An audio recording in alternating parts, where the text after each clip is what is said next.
오늘 말씀을 전하기 전에 지난 수요일 날을 제가 휴가 다녀왔고 그 전주에 하나 약속을 한 게 있는데 그걸 오늘 지키지 못할 것 같습니다. 뭔지 아세요? 모르지 다 잊어버리셔야 또 되는 거니까. 원래 7.7절을 하지를 못하고 그걸 다음에 하겠다 하고 했잖아요. 근데 저도 한 주간을 지내다 보니 했는지 안 했는지 모르고 있다가 말씀을 준비한다고 딱 해보니까 그게 생각이 나는 거예요. 그런데 오늘 본문과 또 본문의 말씀이 워낙 또 내용이 중요하고 방대하기 때문에 그걸 할 수가 없을 것 같아요. 그래서 이 점 양해를 구하고 오늘 본문을 가지고 제목을 스스로 괴롭게 하라, 이 제목을 했습니다. 스스로 괴롭게 하라 이런 제목으로 해본 적이 있나 생각해 보니까 사실 없어요. 여러 부정적인 제목을 한 적도 있지만 자기 자신을 스스로 괴롭게 해야 한다라고 하는 생각을 가지고 말한 적이 잘 없었기 때문에 이런 제목으로 하지를 않았습니다. 그래서 이 제목을 주었더니 지난 휴가 중에 주었더니 우리 전 목사님, 주보하는 전 목사님이 보고는 이게 제목이 맞나 이 생각 거도한 거예요. 아마 여러분들도 오늘 말씀을 보고 읽어오신 분이나 제목을 본 분은 이게 제목이 맞나 싶은 생각이 들 정도일 겁니다. 그런데 다시 성경을 펴보더니 전 목사님 펴보더니 그런 내용이 있는 거예요. 스스로 괴롭게 하라 하는 내용이 있으니까 제목이 맞겠구나 해서 저한테 다시 묻지 않고 주보에 넣었습니다. 그런데 이 제목을 잡은 이유는 조금 전에 성경에 오늘 본문 안에 스스로 괴롭게 하라라고 하는 말씀이 있기 때문에 잡은 것도 있지만 이 말씀 속에 담겨 있는 의미가 매우 큽니다. 그렇기 때문에 이 제목을 잡았습니다. 그러면 왜 이런 내용을 성경은 기록했을까? 이게 고민이 되겠잖아요. 그 내용은 뒤로 가서 말미에 하려고 합니다. 그 내용은 오늘 본문의 내용은 두 가지 절기가 나오는데 하나는 나팔절 절기고 또 하나는 대속죄일 절기예요. 대속죄일이 있는데 대속죄일과 관련해서 나오기 때문에 후반에 이 내용은 다루기로 하고 먼저 나팔절에 대해서 말씀을 하려고 합니다. 나팔절이라고 하는 것은 나팔을 분다라고 하는 의미를 가지고 있습니다. 나팔을 부는 거예요.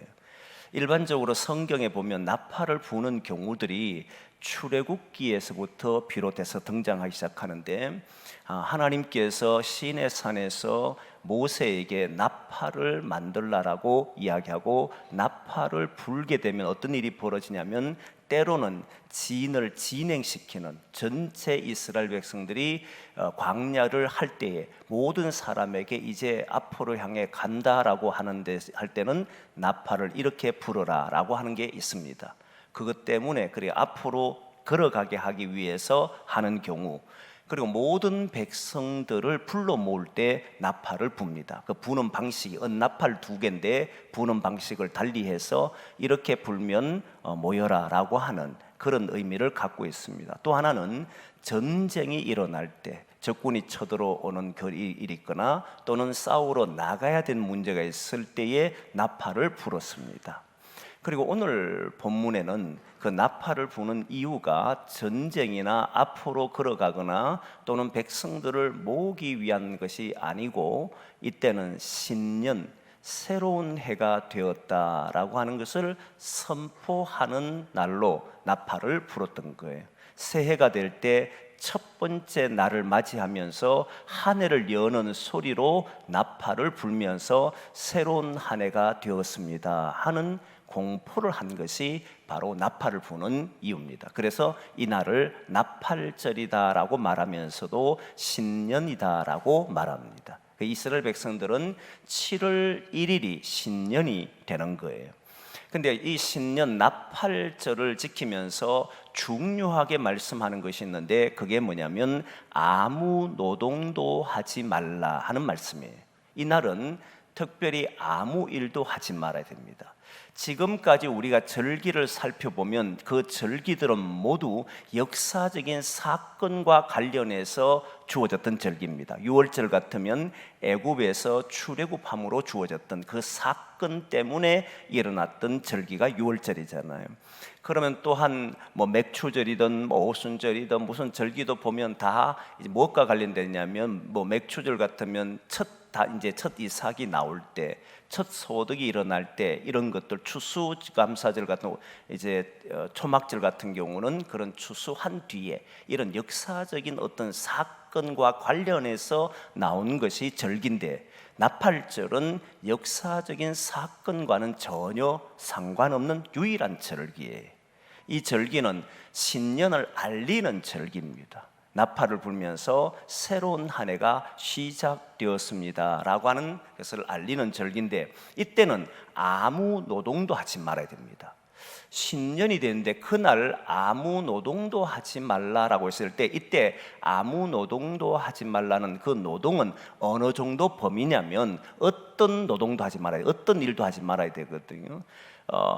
율법 그게 뭔데라고 하는 책이 있습니다. 저도 그 책을 한번 읽으면서 내용을 보니까 거기에는 율법이 무엇인지, 그리고 율법의 613가지가 뭔지, 절기가 뭔지에 대한 내용이 자세하게 기록되어 있는데, 특별히 안식일에 아무 노동도 하지 말라고 하는 그런 내용을 다루고 있는데, 그 내용을 보면 39가지의 일을 할 때, 그러니까 안식일은 일을 못하는 거예요. 이들은 아무 노동도 하지 말라, 어떤 일도 하지 말라고 했을 때는 대략 39가지 정도의 일을 하면 안 된다는 겁니다. 그 내용을 봤을 때 대체로 모든 것을 39가지 제가 다 기억을 못하겠고, 그 내용을 보면 무엇이 있느냐면 반죽도 만들 수 없습니다.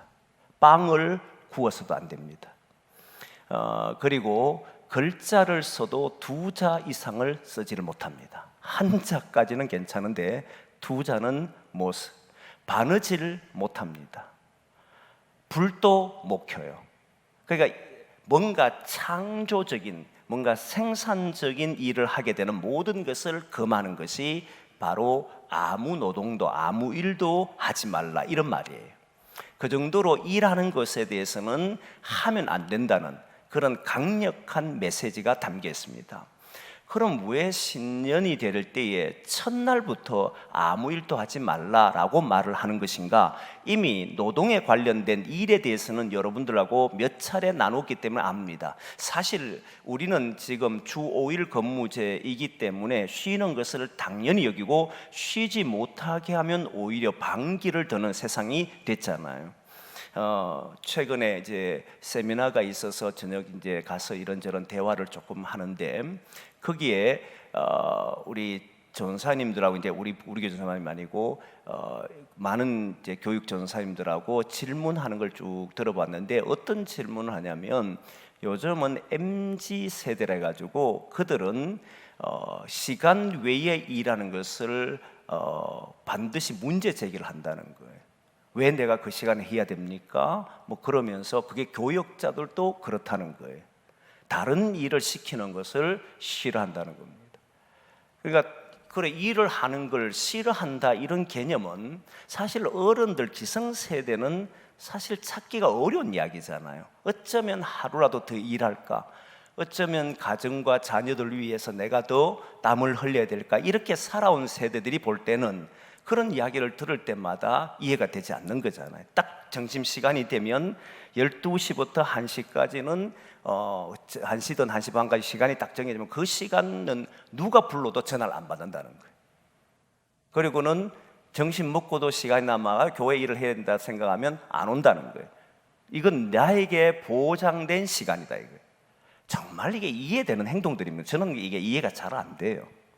그러나 지금 그러고 있다는 이야기를 듣고 사실 조금 놀라기도 했습니다. 이런 시대구나. 쉰다는 것을 당연히 여기고 권리로 생각하는 시대가 우리가 살고 있는 시대구나 하는 생각을 하게 됐어요. 그런데 과거의 사람들, 특히 구약의 시대나 농경사회 사람들에게는 쉰다는 개념은 추수가 마치고 나서 쉬는 것이지 추수할 때까지는 쉰다는 개념이 잘 없습니다.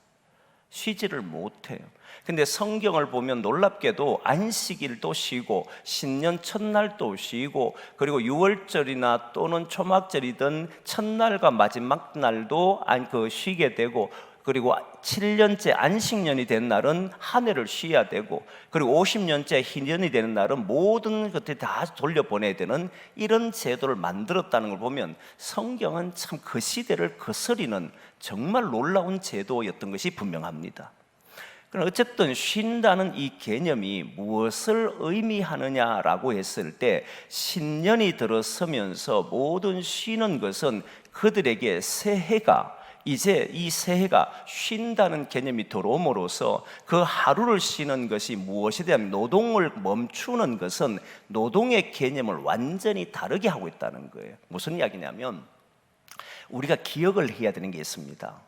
사람이 노동을 하고 일을 한다는 것은 먹고 살기 위함입니다. 그렇지 않습니까? 일하지 않고는 먹을 수 있는 길이 없습니다. 인간에게는. 그래서 모든 사람은 내가 풍족하든 적든 살아가기 위해서는 일을 해야만 하는 겁니다. 그런데 일을 함으로써 우리가 먹게 된 이유가 어디냐면 하나님을 떠남으로써 나타난 현상이었잖아요. 아담과 하와가 하나님 앞에 한 약속을 지키지 않는 일로 인해서 이제부터 너희들은 수고해야만 먹을 것이 있다라고 했고 그리고 에덴에서 쫓겨난 이후로부터 이들은 땀 흘리지 않고는 어떤 것도 먹을 수 없기 때문에 그들은 땀을 흘려야만 일을 하고 일을 한 뒤에 먹을 것이 생겼다 이거거든요. 그런데 신년이 딱 됐을 때 나팔을 부는 순간에 모든 사람은 일을 멈춘다라고 하는 것은 하루를 쉰다라고 하는 개념이 아니에요. 안식일은 6일을 일하고 7일 때 쉬는 개념을 가졌잖아요. 그런데 이 나팔절에서 신년은 그것은 일을 하고 난 뒤에 하루를 쉬는 것을 보고 신년을 말하는 것이 아니고 모든 신년의 삶, 이 새해라고 하는 삶은 하나님에게 있습니다라고 하는 사람들이 하는 행동이었다는 거예요. 쉰다는 것은 내가 하나님의 통치 안에 이 한 해를 보내겠습니다. 하나님의 통치가 뭐냐면 하나님의 나라잖아요. 아담과 하와가 하나님 안에 있을 때는 그들은 일을 하지 않고 아무것도 하지 않아도 먹을 수 있는 길이 있었는데 그러나 하나님을 떠나버린 인간은 떠나 나와서는 모든 일을 해야만 그들이 먹을 수 있었는데 첫 하루를 딱 쉼으로써 이 한 해는 하나님의 손에 나의 모든 것이 있습니다라고 하는 고백이 있고 오늘 이 한 해를 하나님 안에 살겠다라고 하는 믿음이 담겨 있는 것이 나팔절의 신년 모습 속에 담겨 있다는 거예요. 굉장한 의미를 갖고 있습니다. 신년을 되면서 원래 한 해 쉰다, 오늘 하루 쉬는 날이구나 이런 개념이 아니라는 거예요. 저도 초등학교 때 중학교 때 보면 1년 달력을 탁 받으면 제일 먼저 한 일이 뭐냐면 원래는 며칠 노는가 빨간 날짜만 이렇게 쭉 검열을 해본 적이 많거든요. 그래서 빨간 날이 좋으면 너무너무 행복했습니다. 근데 이때는 아이들 때니까 쉬는 게 너무 좋은 거예요. 노는 게 너무 좋은 거예요. 그런데 일을 하는 사람들을 보면 쉬는 날이 많으면 어려운 겁니다. 특히 옛날 기계를 돌리던 사람 같은 저도 이제 직장 생활하면서 하루에 2교대 하면서 하는데 한 달에 2번 정도 기계를 멈춰요. 근데 그 기계를 멈추는 일을 있을 때는 전부가 쉬는 거잖아요. 그 다음날 쉬지를 못해. 계속 돌아가는 거거든요. 쉬는 날이 없어요. 그때 쉴 때 너무 좋은 거예요. 쉰다라고 하는 개념은 지금 우리 모두에겐 좋지만 그 당시 사업주든 아니면 농사를 짓는 사람이든 이런 사람들에게는 쉰다는 것이 자신의 살아가는 삶에 문제가 일어난다는 것이기 때문에 잘 쉬려고 하지 않았다는 겁니다. 지금은 당연하지만 그렇기 때문에 이 쉰다라 신년 첫날부터 쉰다라고 하는 건 새해가 됐으니까 원래부터 오늘 하루는 쉰다 이런 개념이 아니라 이 한날을 쉼으로 모든 날이 하나님의 것입니다. 하나님으로부터 옵니다라고 하는 신앙의 고백이 담겨 있더라는 이게 얼마나 큰 위력이 있는지를 보셔야 돼요. 저는 신앙의 위력이 없으면요, 삶에 돌아가면 신앙과 상관없는 삶을 삽니다. 우리가 지난 대화를 하면서, 지난 세미나 할 때 대화하면서 했던 내용 중에 하나, 교회 학교를 어떻게 하면 다시 살릴 수 있을까를 심도 있게 논의를 하는데, 가정과 교육을 연계해야 된다는 제안을 하는 것을 들었습니다.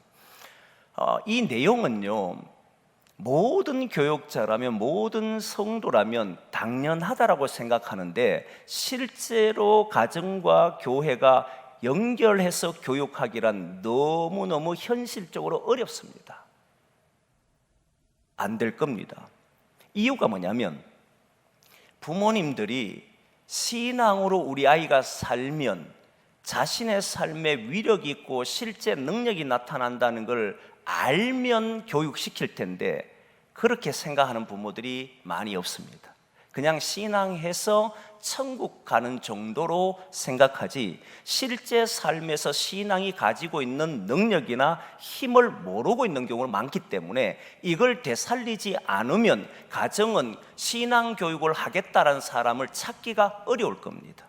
그저 공부를 많이 하라, 좋은 직장에 가라, 이것을 말하지, 실제 신앙으로 살아야 됩니다, 그래서 나는 신앙 교육이 1번입니다 라고 말하면서 거기에 몰두하고 매진하는 사람 찾기가 쉽지 않기 때문에 이걸 회복해야 된다고 저는 생각하거든요. 다시 말하면, 신앙으로 산다는 것이 얼마나 자기 삶에 위대한지, 얼마나 큰 역사가 있는지를 경험하게 해줘야만 다시 부모들도 신앙 교육이 중요하다는 걸 알게 될 겁니다. 그게 회복된다 생각하거든요. 그러면 신년 첫날을 딱 지킬 때, 이들에게 이 첫날을 지키는 의미가, 쉰다는 의미가 실제 자기의 삶에 능력이 되지 않으면, 지키는 것은 시간 지나면 형식적으로 다 빠질 겁니다. 남들이 지키니까 지키는 정도로 돼버릴 거예요. 그럼 이들이 이 날을 쉰다는 것은 도대체 어떤 역할이고 어떤 능력이 있었던 것일까라고 하는 문제가 생기잖아요. 신년이라고 하는 것은요, 사람들에게 희망을 다 갖게 합니다. 불과 며칠 지나지 않으면 희망이 다 사라지지만, 신년이라면 다 희망을 가져요. 그러잖아요. 여러분들도 신년 감사예배든지 송구영신 예배를 드리면 새해가 밝았습니다 이러면 막 박수도 치고, 올해 하나님의 축복이 있기를 원합니다 막 그러면서 우리가 당신을 축복합니다, 올해 하나님 역사가 있을 겁니다 다 말하지만, 며칠 지나면 그 생각은 다 사라지고 다시 원래대로 하루하루를 살아가는데 거기에 전념해서 살 수밖에 없거든요. 그렇지 않습니까 여러분? 그런데 여러분, 그 속에는 신년이 딱 될 때는 사람들에게 희망을 갖게 하거든요. 근데 이 희망을 갖게 하는 것을 잘 보면, 희망이란 단어 속에는 신년이 되어서 올 한 해는 뭔가 내게 일어날 것이다 라고 하는 기대를 갖게 하는, 이 기대는 전부 미래잖아요. 미래를 품고 있는 단어입니다. 근데 이 미래는 모두 될지 안 될지를 알 수가 없다는 거예요.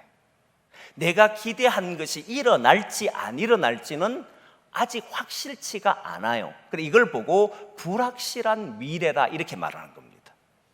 오늘 일어난 일을 경험하면 우리는 그걸 받아들이면 되는데, 내일이라고 하는 미래라고 하는 것을 보면 그게 내가 기대한 대로 일어날지 기대한 대로 일어나지 않을지를 몰라요. 그러다 보니까 이 기대는 불확실한 기대다라고 하고, 그 미래는 불확실한 미래다 이렇게 말을 하는 거예요.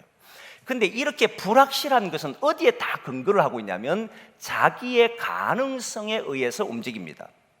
제가 이 이야기는 많이 했잖아요. 알잖아요 이제는.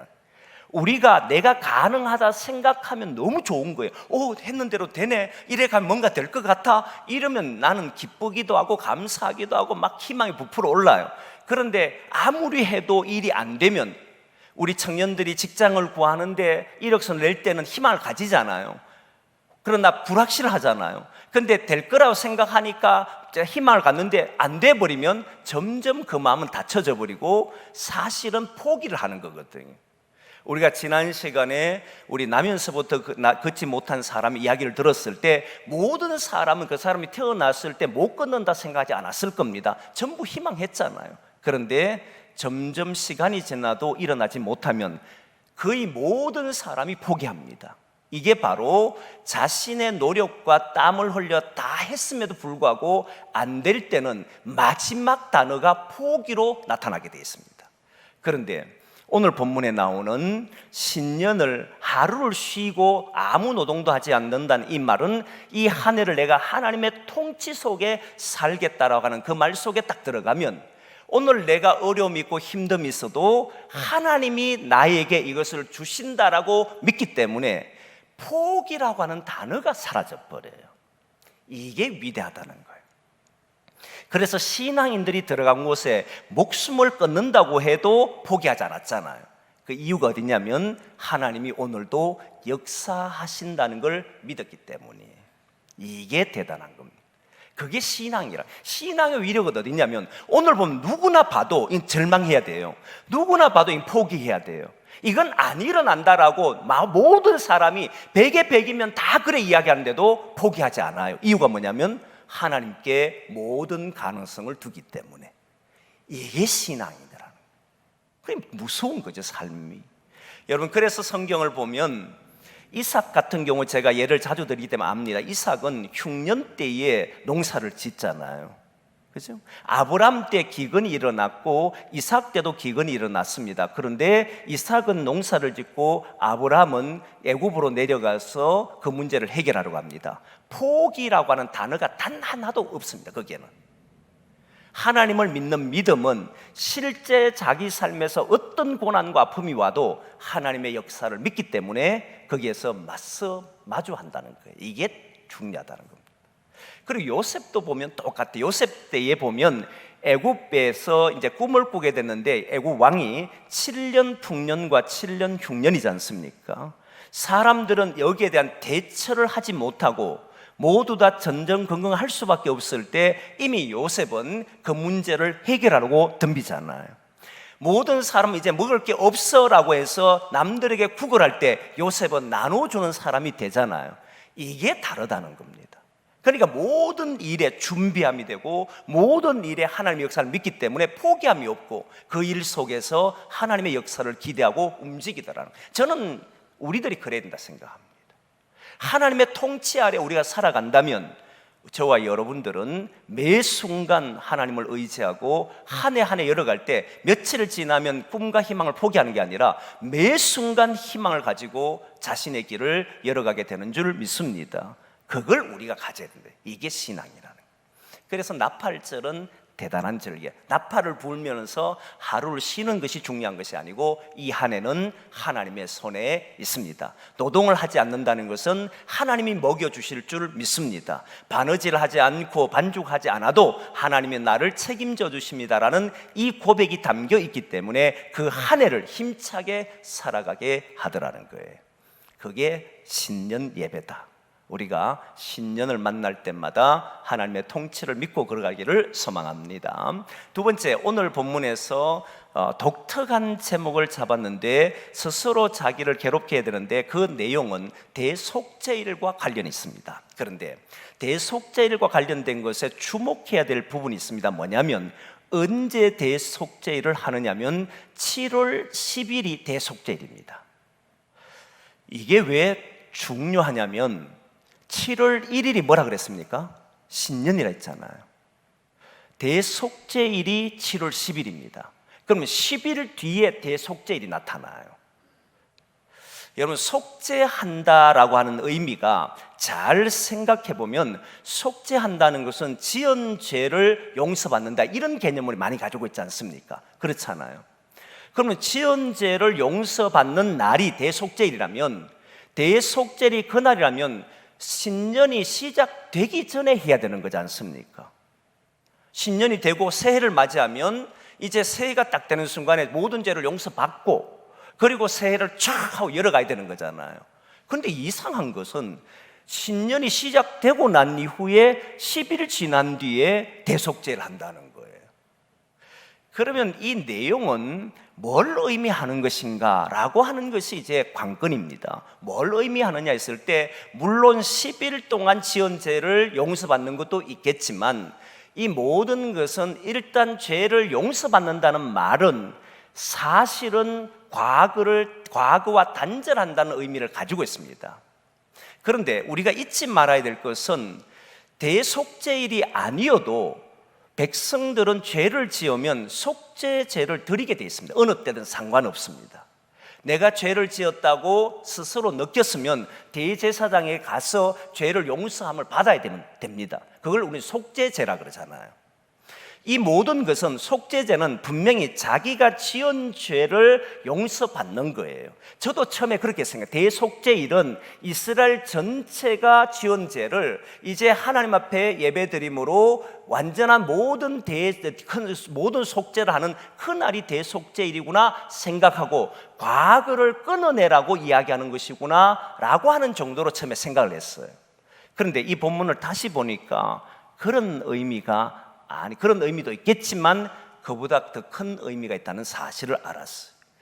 온 회중이 죄를 지어서도 속죄일에 속죄제를 드리면 됩니다. 그것은 대속죄일이 아니어도 하면 돼요.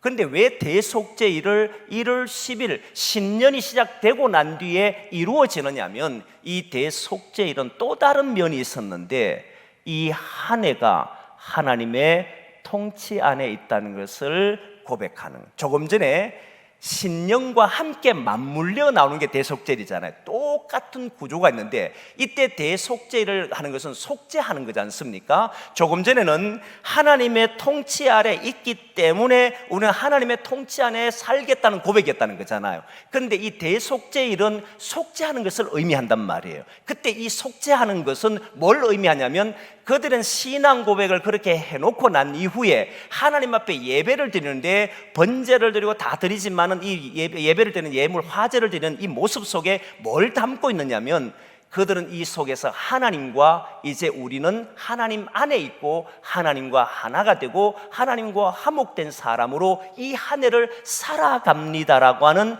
그 예배가 대속죄제의 예배라는 거예요. 이게 다르다는 거예요. 무슨 말이냐면, 그러니까 이제 스스로 자기를 괴롭게 한다는 말이 이해가 되는 거예요. 이게 무슨 의미냐면 이런 겁니다. 예수님을 잘 생각해 보면 알게 됩니다. 이제까지는 인간은 한 해 한 해마다 매년을 새롭게 해야 되잖아요. 매년. 그리고 올 한 해는 하나님 앞에 예배를 드림으로 하나님께서 대속죄를 함으로써, 그 내용은 전에는 속죄라고 하는 것은 지은 죄에 대해서 우리가 속함을 받는 것이다 이 말이었잖아요. 그러면 지은 죄를 단절하는 거다 이 말이잖아요.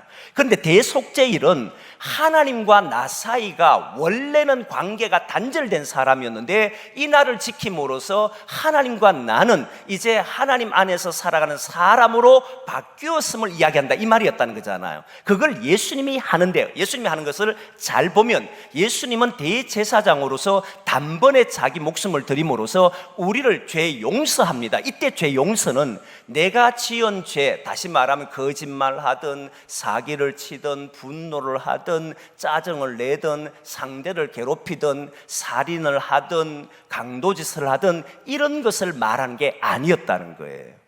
예수님이 우리를 위하여 대속죄제가 대신 대속죄를 한 일은, 한 번에 자기의 몸을 드린 것은 무엇을 의미하냐면, 하나님과 나 사이의 관계가 단절된, 하나님과 인간 사이의 관계가 단절된 것을 용서해 주는 것이잖아요. 그걸 믿는 사람은 이제부터 누가 된다는 겁니까? 하나님의 자녀로서 살아가게 되고, 그걸 예수님의 이름을 믿는 사람들은 이제부터는 세상에 속한 사람이 아니라 하나님께 속한 사람이다 이런 말이었잖아요. 그런 사람으로 내가 이 한 해를 살아가겠습니다라고 하는 말이 대속죄일에 포함된다는 거예요. 그러면 이제부터는 뭘 해야 되느냐 보면, 이제 여러분들과 제가 예수 그리스도로 말미암아 대속죄함을 받은 사람이라면, 대속죄함이라는 것은 하나님과의 관계가 끊어진 것을 회복한 사람이다 이 말이잖아요. 이 말로 나는 살아가겠다는 말은, 이스라엘 백성들은 매년 해야 되지만 우리는 예수님으로 인해서 완전히 사라지고 이제부터는 우리는 모든 인생이 하나님 앞에 살아가는 사람이 된 거잖아요. 그럼 뭘 해야 되냐면 싸워야 한다는 거예요. 일단 하나의 본문을 먼저 봅니다. 히브리서 9장 25절 26절 먼저 보겠습니다. 같이 봅니다. 시작.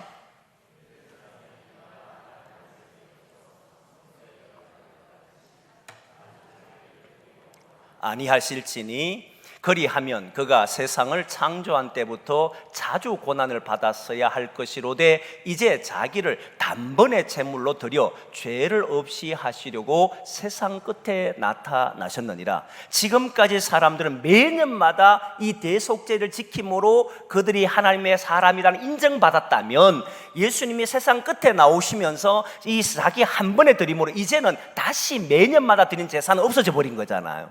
그리고 10장 말씀을 봅니다. 10장 한번 띄워볼까요? 10장 14절인가요? 한번 보겠습니다. 시작. 그가 거룩하게 된 자들을 한 번의 제사로 영원히 온전하게 하셨느니라. 이제 그가 한 번 드린 이 속죄 제사를 통해서 이제 우리는 뭐 했다는 겁니까? 온전하게 됐다는 말이에요. 이때 온전하게 됐다는 말은 죄를 안 짓는 사람이라는 것, 윤리적으로 도덕적으로 죄를 안 짓는 사람이 된 것이 아니고 하나님과 우리 사이에 하나님 그 단절시켰던 이 모든 것이 사라졌다는 겁니다. 이 속죄를 받았다는 거예요. 그럼 이제부터 어떻게 해야 되냐면 그게 히브리서 10장 뒷부분에 나와요. 한번 보겠습니다. 아마 21절부터 뒤로 좀 길 거면 27절까지인가 제가 했는데 같이 한번 보겠습니다. 시작. 또 하나님의 집 다스리는 큰 제사장이 계심에 우리가 마음의 뿌림을 받아 악한 양심으로부터 벗어나고 몸은 맑은 물로 씻음을 받았으니 참 마음과 온전한 믿음으로 하나님께 나아가자. 또 약속하신 이는 믿으시니 우리가 믿는 도리의 소망을 움직이지 말며 굳게 잡고 서로 돌아보며 사랑과 선행을 격려하며 모이기를 패하는 어떤 사람들의 습관과 같이 하지 말고 오직 권하여 그날이 가까움을 볼수록 더욱 그리하자. 우리가 진리를 아는 지식을 받은 후 짐짓 죄를 범한 적 다시 속죄하는 제사가 없고 오직 무서운 마음으로 심판을 기다린 것과 대적하는 자를 태울 맹렬한 불만 있으리라. 이게 무슨 말인지 이해돼요, 여러분들? 오늘 본문에 보니까 스스로 자기를 괴롭히지 않는 사람은 내 백성에서 끊어질 거라 이 말하잖아요. 다시 말하면 너는 이 공동체에서 떠나게 될 것이다 이 말이거든요. 그럼 예수 그리스도를 믿고 난 이후에 하나님은 우리를 뭐 했다는 겁니까? 온전하게 만드셨다는 거예요. 그건 우리의 윤리적이나 도덕적인 행위를 통해서 깨끗하게 된 것이 아니고 오직 예수님이 십자가에 달리셔서 화목제물이 되심으로 이제 우리는 하나님의 자녀로서 온전하게 됐다는 거예요. 부분적으로 죄를 짓고 부분적으로 윤리적으로 잘못된 행위를 하면 뭐 해야 됩니까? 용서를 구해야 되는 거예요. 그거는 속죄하는 죄 회개를 하면 되는 거예요. 그런데 하나님의 백성이 아니냐 맞냐는 것은 그것과는 상관이 없다는 거예요. 자, 그런데 여기에서 중요한 것은 하나님과 단절되는 행위를 하면 됩니까? 안 됩니까? 안 된다는 거잖아요. 그러면 그거를 지켜낼 수 있도록 뭐 하라고 얘기하냐면 자기를 괴롭혀라 이 말이에요. 자기를 괴롭히는 게 뭔가라고 주변의 사람들이 물었더니 슬프게 하는 것을 괴롭히는 것이다. 자기를 막 그렇잖아요. 그다음 옷을 막 찢고 막 뭐 이런 것들 몸이 힘들게 하고 이런 것들을 자기를 괴롭힌다는데 성경은 그런 경우를 말하지 않아요. 물론 옛날에 보면은 죄를 지은 사람들이 회개한다고 죄를 덮으시고 하는 것들이 사실은 자기를 괴롭히는 것처럼 이야기했어요. 여기서 말한 자기를 괴롭힌다는 것은 하나님께서 자기를 스스로 괴롭히라고 했지 않습니까? 이 말은 무엇이냐면 하나님과 단절되도록 만드는 것을 이겨내기 위해서 선한 싸움을 하는 것을 말합니다. 예를 들면 하나님과 단절돼서 일어났던 첫 번째가 뭐냐면 두려움과 불안, 부끄러움이었잖아요. 근데 이 두려움과 불안은 하나님으로부터 떨어진 증거의 모습이지 않습니까? 근데 이게 우리를 떠나지를 않아요. 나쁜 짓을 한다 이런 문제가 아니라 우리가 불안하고 두려움에서 벗어나지를 못해요. 근데 이 두려움과 불안을 이겨내려면 어떻게 해야 됩니까? 스스로 자기를 그것을 이겨내려고 힘을 다해야 되잖아요.